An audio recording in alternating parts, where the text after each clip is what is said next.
Can I clap again? Sure. You got to put that on mute. A little pinging phone that goes off every 24 seconds. Welcome back, guys. I say that. Sorry. Welcome back, Daniel. Thank you for having me back. Today we're going to be delving into a specialist topic of yours, art history. Yes, indeed. We're going to be speaking about the representations of David over the space of 2 centuries.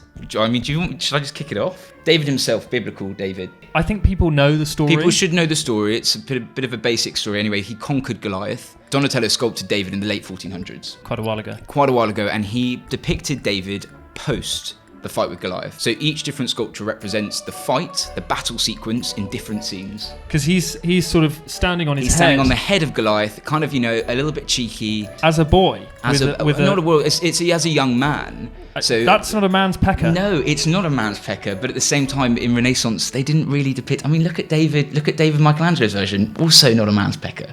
I actually haven't divulged too much into the phallus within art history. The sword is absolutely enormous. Yeah. It's about as big as his leg. The thing which I'm actually a little bit confused about is that he didn't use a sword to conquer. Slingshot. He used a slingshot. Could be behind him. Who knows? Now, this David has definitely been going to Virgin Active. Yeah, so he's been hitting up Virgin Active. He's been doing some weights in quarantine. Those biceps are extraordinary. He knows what he's doing. Maybe did a course in PT. So basically, this is pre the fight with Goliath. This is him looking very pensive. It's made slightly out of scale because of the way that you look at it upwards. Mm-hmm. So the hands are much bigger than real hands. Yeah.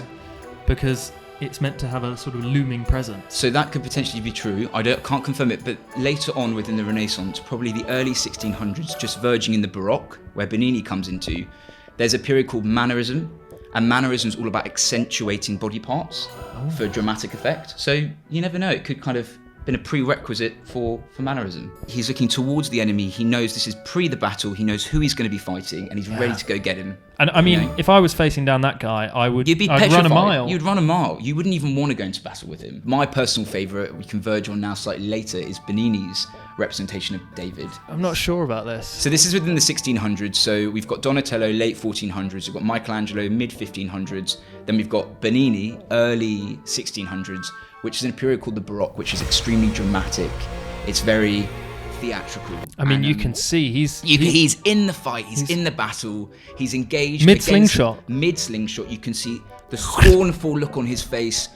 He knows where his enemy is. You bastard. And he's got the musculature, his veins popping out. It's very dramatic. It's very enigmatic. There's a lot of energy in this, and that's what There's a lot of energy. Bernini imbued. He was famous for imbuing a lot of his sculptures with so much energy and theatre. Do you think it was actually just a real person, just covered in marble? Covered in marble. It could have been. And this could be his what do you call it? His effigy. So that he's now actually within that buried. So can you just give me the facial expression of this, please? And then do the action. Go on, give me the. It's a pleasure always. Thank you. Thank you, Glad to know David a bit better now. Happy to help.